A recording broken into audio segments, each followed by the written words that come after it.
Let's do this. Everybody good?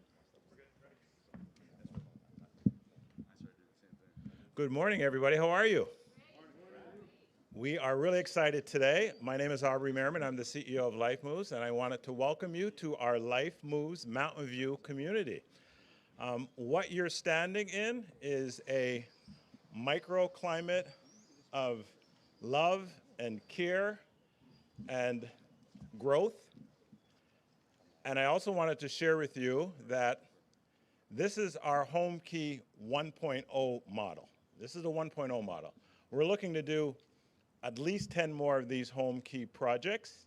We're looking for the government support. We're looking for corporate partners, civic partners, public-private partnerships to continue to make more of these happen across the Silicon Valley for the incredible needs for people experiencing homelessness.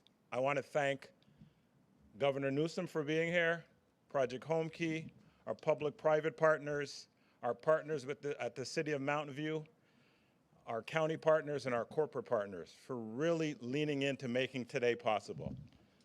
There's been a lot of passion and love, as Joe Stockwell, our board chair, reminds me, a lot of love and passion that was put behind the construction of this community. And it's more than just a bunch of doors and locks. What it is really a home for people that are looking to find stability, for people that are looking to achieve long-term stability, which is what they deserve. And what you'll see here today is an example of what it's like to be innovative, to be able to redefine what people think about interim housing. It's a successful use case study for how to really be flexible, how to put together rapid build, state-of-the-art, prefabricated, modular construction to help with interim housing inventory. Like I said, this is the 1.0 version. We want to do many more of these. This adds capacity. You can stack to it. You have 100 units here. You can serve 124 clients and then some. So when we look to roll this out in the future, we want to do many more of these, and we're looking for partners to continue to build on the innovation that you see here today. We are so pleased by the opportunity to share our community with everybody here. So the call to action is really get involved, find a way to connect with Life Moves, help us to continue to redefine what people think about interim housing, help us to expand the definition of housing and what that housing continuum looks like. We think that we've stepped on something here that's pretty magical, and we want to spread that magic with all communities across Silicon Valley that need us to be in the game with them. And we also put a call out to our homeless service providers to help join us in this. And we want to open source our success to make sure that others can build off and learn from what you see here today so that we can all collectively advance the needle about really eradicating homelessness in our region once and for all. So I thank you for being here. I hope that you take the opportunity to really tour this incredible facility and understand that this is a community, and it takes a community to build a community. And we've had some really incredible partners that have made today possible. One of those partners I have the pleasure of introducing. It's the Mayor of Mountain View. Mayor Kamei and her staff and her team have just been incredible in helping us to move this forward. And so it gives me great pleasure and honor to invite the mayor up to the stage. Mayor Kamei.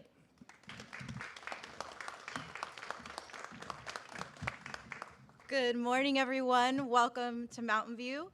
My name is Ellen Kamei, and I'm honored to be with all of you today to talk about Project Homekey. I'd like to thank you, Governor Newsom, for all that you've done to make it easier for all of us to help our most vulnerable residents. Due to the state's Homekey program, we're standing here at this interim housing community that came to life in less than 6 months. Yes, less than 6 months.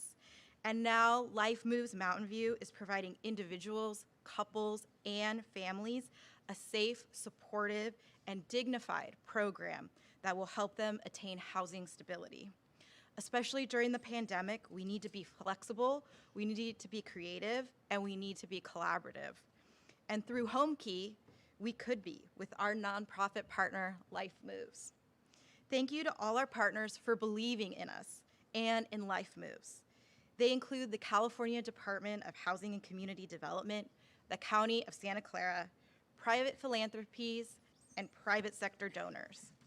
To my fellow council members, City Manager Kimbra McCarthy, who I know is here with us, and city staff, thank you. Thank you for lifting this program off the ground and showing that the city is bold, innovative, and not afraid to do what hasn't been done before. Here in Mountain View, we continue to address homelessness in a caring, supportive, and responsive manner. We have one of the largest safe parking programs in the entire Bay Area, and we're also exploring the conversion of our Crestview Hotel to meet various housing needs. And you can see here today how the state of California is making a difference on the local level by helping us serve all the members of our community. Thank you again, Governor. Really appreciate it. And I have the honor of introducing Assemblymember Mark Berman. Thank you, Mayor Kamei. My name is Mark Berman. I'm the Assembly member for the 24th Assembly District, which covers Mountain View and the surrounding cities. And we, Senator Becker and I, get to do a lot of these tours. I know the governor does even more. This is one of the coolest events we get to do as elected officials, because where we are right now, what we're looking at is real change for hundreds of California residents, for hundreds of Mountain View residents, the ability to get off the streets, get into supportive interim housing, and then get into permanent housing. And the success rates that we were hearing earlier about the people who get a chance to live in one of these facilities and then actually move into supportive housing is so much higher than it is for other types of supportive services that we provide. This took vision and thinking outside of the box by Governor Newsom and his staff in coming up with the Project Homekey concept. And then providing the funding necessary along with the legislature to be able to provide support to cities. But this took cities and public-private nonprofit partnerships moving on a dime and getting things done faster than we ever see. 6 months. This was a blank slate 6 months ago. We can't put a park bench up in a city park in 6 months. I came from local government. So the fact that you've got homes now for 125 people, up to 350 a year, is truly amazing. And then Life Moves, which created a playbook. I read it last night. I encourage, young Naj, it's like the playbook you got when you joined the Pittsburgh Steelers. It's a playbook of how you can do this. There we go. We got the playbook in the back that every city in the Bay Area should be looking to for how to do one of these in your community. It's not hard. It's not scary. Mountain View did it. They proved the concept. Let's get this done in other communities around the Bay Area because the homeless crisis is so real. And you know, if we can do this in 6 months, there's no reason we shouldn't be able to scale this up in communities all across the Bay Area, all across the state. So thank you to the governor. Thank you to the city of Mountain View. Thank you to Life Moves. And it's now my pleasure to introduce my colleague in the legislature, State Senator Josh Becker.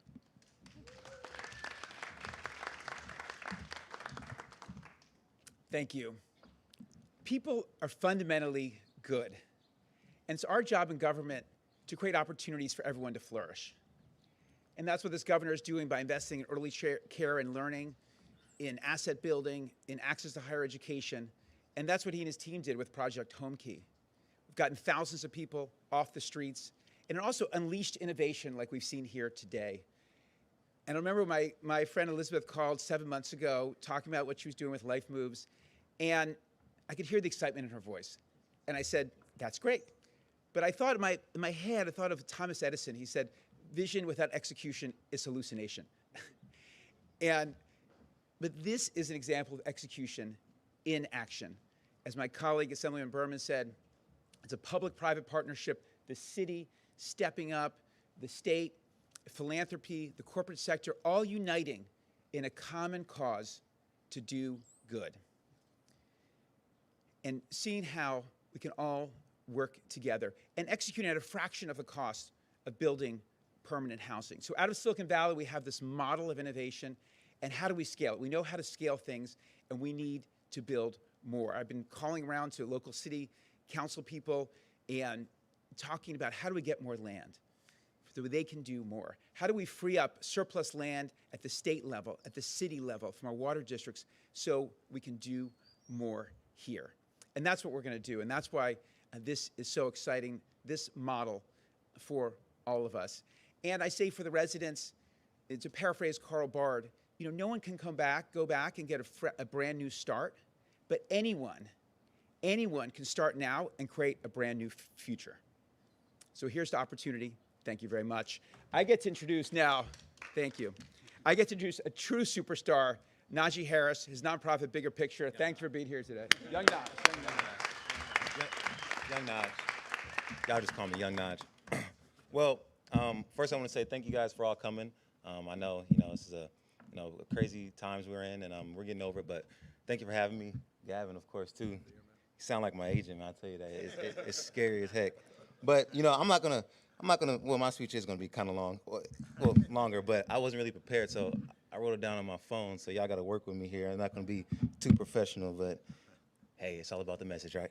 All right, so my name's Najee Harris. I'm 23 years old, and I'm from the Bay Area. My mom's over there too. Got my mom's over there. My uncle and my team's here. But yeah, I'm gonna read from here.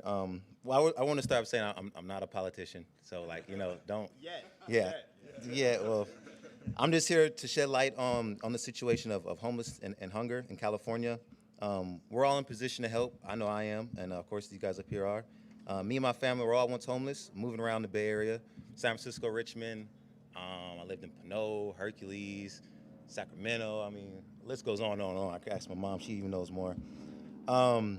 But we were evicted numerous times and had to stay in homeless shelters, friends' houses, cars. But as a family, we stuck together and made it through these tough times. Now I'm in position to help that people who were once in my shoes. But a problem with no answer is just a problem. Meaning, what have I done to help out this situation? Me personally, I have done like a lot of events around the Bay Area. Food, clothing, things. I have a good team in Beast Mode. Me and Marshawn and KP right here. We're doing a lot of things too around the Bay Area. I'm actually in an organization called Athletes First, and we do a lot of stuff worldwide. I do a lot of stuff in Texas, Alabama. During the draft process, actually, because I am a rookie. If you guys don't know, I play football, by the way. During the draft process, I'm, you really want to focus on, the draft and being on the team. But I took time throughout my day to, focus on the things. I was training in Texas, so there's a lot of things they had with passing out food and stuff like that. So I done a lot of stuff there to take time on my training day to go in there and do other things like that, just to show awareness and show that this is a matter that really needs to be taken seriously. Because like I said, I was once in their shoes, so I know how it feels. But now I actually have my own nonprofit called The Bigger Picture, and it helps out hunger, homelessness, and a lot of other things. We do a lot of camps and stuff like that to just to help kids, show them that there's another way, and not to make sure like they don't have no hope or something like that. We want to be just like show them a way and give them like just like positions just to better themselves really than what they are. California is our people, of course, Gavin, all you guys, California is our people, and we are God's people. At the end of the day, God isn't going to care about what I've done in the football world, with the championships and all that stuff, and really he's not going to care about how many bills we pass. What he's going to care about is what we've done to help the people. And, if we can do everything we can to help the people of California and just anywhere in the world and just play a part in doing that, then, hopefully you'll go to heaven. You never know at the end of the day. So thank you guys, though. Am I supposed to be Hey, it's my honor to present Gavin Newsom. Man. Thank you, buddy. Thank you, Najee. We should have had him speak last. I should have. What the hell was wrong with me in terms of the selection of order here? But let me in order thank Aubrey for all of his hard work for really organizing this and his stewardship and his faith and devotion to the cause that brings us here today. Madam Mayor, none of these things happen. As a former mayor, these things don't happen on their own or in the absence of local leadership. So let me thank you for your localism and for your commitment and for your partnership. And thank you as well to the Assembly member and the Senator have been incredible champions, even before the two of them were in their respective roles. They have been fierce champions to address the issue of poverty in all its forms and manifestations, but in particular homelessness. And I could not ask, as governor of California, better partners in the state legislature than the two of them to commit to not only the cause, again, of providing support and housing more resources, but a more resourceful mindset in terms of the innovation they're bringing to the debate and the conversation. I think that was represented in the conversation, or rather in the comments they both made, that you get a sense that they're willing to try new things and do things differently. And that's fundamentally the message I want to communicate here today. Continue to do what you've done, you'll get what you got. That's an old Texas slang, Najee. And the reality is we can't afford to get what we got as it relates to the issue of homelessness and the housing affordability crisis in this state. We have to do things radically differently. And that's exactly what this project represents. Symbolically and substantively, these 100 units represent 100 of over 6,000 similar units that were brought online in less than 6 months in the state of California over the last year. And I'll repeat that because in the housing space, this is simply without precedent, arguably not just in California history, but as we're now learning in American history. There's a reason President Biden has identified the Homekey model as a national model and put $5 billion into the federal stimulus pot for programs like this, is because we're willing to do things differently. There's a sense of real urgency, a commitment and resolve to actually produce results, not just rhetoric and platitudes, not just promote platforms, but to actually open keys, open doors, create opportunities and homes, as Aubrey was saying, for people that need nothing else than a hand up and an opportunity to live their lives out loud. That is a responsibility, an obligation of each and every one of us, not just those in elected office. And I think it's the spirit of Najee, that notion that we're all bound together by this web of mutuality, as Dr. King said, this sort of biblical framework that he referenced about what it's about, what we should all be about, and what we'll be remembered for. And I think that's profoundly important to remind folks of our obligation to do more and be better as it relates to our own responsibility as partners, as communitarians, as members of this larger community, to recognize you can't live, as the Greeks used to say, a good life in an unjust society. There's no justice. There's no good life in stepping over people in the streets and sidewalks. And so that's what brings us here today, a recognition of responsibility, but also accountability. We own this. The world we're experiencing is happening on our watch. You can sit there and point fingers, abdicate responsibility, but we have agency. We can shape the future. Decisions, not conditions, will determine that fate and future. So we decided last year to do things differently. $846 million we invested in this project, 6,000+ housing units, and units that are being brought online not only in 6 months, but for a fraction of what it would have cost if we had applied the old strategies and the old ways of doing businesses. Project Homekey on the aggregate has cost the state about $148,000 per key. A little bit more here, but that's all in, with land acquisition, all the infrastructure, all of the space that you provided, not just for housing, but for social services. Because remember, housing is one thing, you got to deal with the wraparound services. You got to deal with the underlying reasons people are on the streets and sidewalks in the first place. It's a key, lock, door in a house, and supportive services. And so that's a big part of the model now we want to replicate, because at the end of the day, as Najee knows, in sports, but in life, success leaves clues. And so we want to replicate this successful model, and that's what we're doing, working with the legislature in the final hours of this budget. This is it. No more changes, Assembly member and senator, to lock in an unprecedented commitment to homelessness and housing, unprecedented in our state's history. We're blowing past the old limitations. The highest investment the state's ever made is $1 billion on homelessness. We are poised to pass a budget in the next few hours and get it signed next week that will provide $12 billion of investments in housing. It blows through anything we've done in the past, replicating this model with billions and billions of dollars. Billions, not millions, not hundreds of millions, billions and billions of dollars to replicate exactly the kind of success that we are all enjoying, particularly those 124 souls that will have the opportunity and privilege of getting served here will enjoy. And so I'm here in that spirit and in that light, but I'm also here just to quickly let you know that we also just passed hours ago, and we just put out moments ago a release that the state of California has now agreed with the legislature to the largest and most comprehensive renter protection deal in the United States. Let me be specific. Anybody that has been impacted by COVID that owes rent going back to last April, not just this April, last April, we will pay 100% of that rent. We'll also pay that rent, 100% of it going forward through September. So anyone that's been impacted by this pandemic and cannot pay rent, 100% of that rent will be paid for. Not 80%, not 25%, 100% will be paid for under this rent deal. And forgive me for saying this, but that's not all. I don't want to sound like a game show host, but we recognize that rent's one component. Big part of that rent check goes to pay water and utilities, electricity.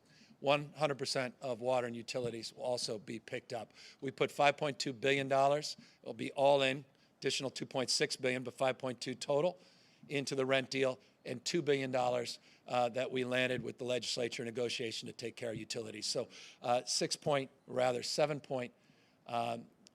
remarkable, $7.2 billion as part of this agreement, 100% to pay back. Hopefully that will calm people, and that moratorium will also not expire next week. It will expire on September 30th as a consequence of the deal that was reached with the legislature. Thank you, Assembly Member, and thank you, Senator, for making that happen and getting that done. And that's a big part of why we're here as well. Najee said it.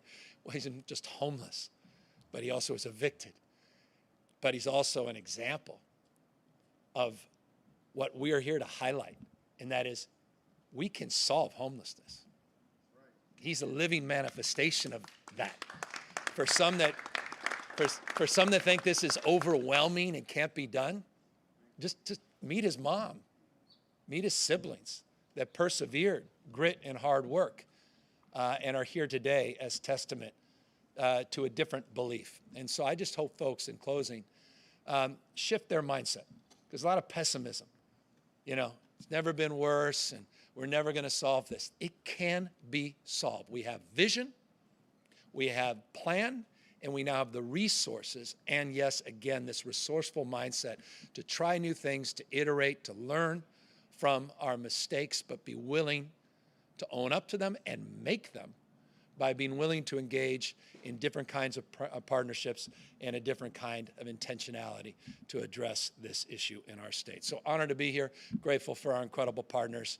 And with that, Najee said he's going to answer all questions posed to me, and I'm grateful for that. We're here to answer any questions that you may have. And if there are no questions, we'll happily finish the tour. All right, listen over here. So, of course, the ramp-up with Project Homekey and Project Homekey was happening in the context of a statewide crisis, the COVID pandemic. Here we are, unmasked, coming together in groups and passing a budget. Does this mark a new phase in the homelessness crisis response that was started last year? Yeah, look, I don't want to make, I've only been in office 29 months. I can't make up for the last 29 years.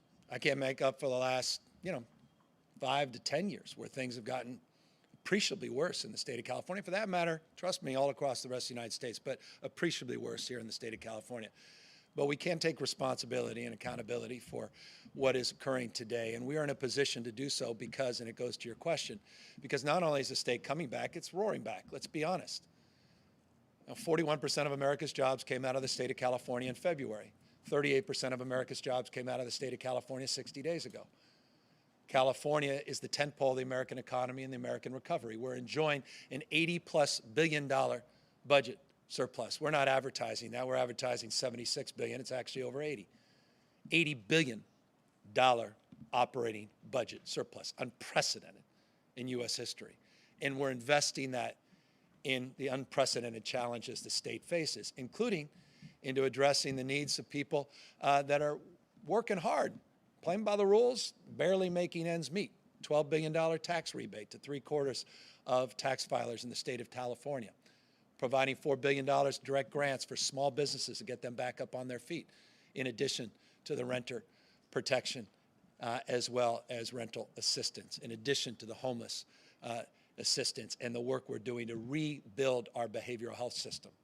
And by the way, $3.5 billion of that $12 billion is to focus on board and care homes and to rebuild a system that was destroyed the year of my birth, 1967, when Ronald Reagan led with the dismantling of the behavioral health system in the state of California with his infamous first budget. So it's nice to be here as we turn the page on this pandemic with one of the lowest positivity rates in America, one of the highest vaccination rates in America, and now with the resources second to none in America that allow us to make these investments. We have another question over here. Oh, sorry. Yeah, sorry, Jenna with Bay City News. So there have been two main complaints that I've been hearing from tenants in regards to the protections under SB 91. One is that the money has not been doled out, and the other is that landlords need to agree to get the money. Has anything changed? Can you speak a little bit more to that? Yeah, we're going to allow renters, even without landlords' agreement, to be able to process the dollars directly to address that issue. And you're absolutely right. This is, by the way, not unique in California. California was the first, one of the first to ramp up with the original $2.6 billion. But it's been slow. The money's been slow to distribute, and that's been replicated all across the country, meaning people are struggling getting the money out. The Biden administration yesterday acknowledged that. So they're looking to change some of the federal rules, again, federal dollars that are being administered at the state level. And we have already updated our website, and we've taken the application process that was taking upwards of 3 hours. And now most folks are able to get an application done in a more culturally competent way with more assistance and support, more CBO partners, more in-person opportunities, not just online, within an hour or so. It's still laborious, but we are working hard to do that. $700 million just in the state program has been requested, and 90,000 people have applied. We expect with this announcement and deal, we're going to see more people applying and more money requested. Our job is to efficiently and make sure appropriately, because we don't want fraud in this space, to get those dollars out as quickly as possible. Sorry, if I could just ask one more follow-up. So the reason that it's been slow is just because of federal regulations? No, it's been slow because there's the labyrinth of paperwork, the difficulty with in-language access, some of the challenges specific to your very thoughtful question about landlords having to concur, the fact that a lot of people don't see 80% as 100%, and a lot of people don't see 25% previous component as 100% either. And so all of that led to some ambiguity, some challenge and confusion. Try to clarify all of that in this new deal today. All right, thank you, everybody. Well, with that, we're just going to thank everybody. And Najee, I never had just 2 questions in a press conference, man, so you're coming with me everywhere I go. This is good luck. Thank you all very, very much. We're grateful that you took the time to be out here. Thank you, guys.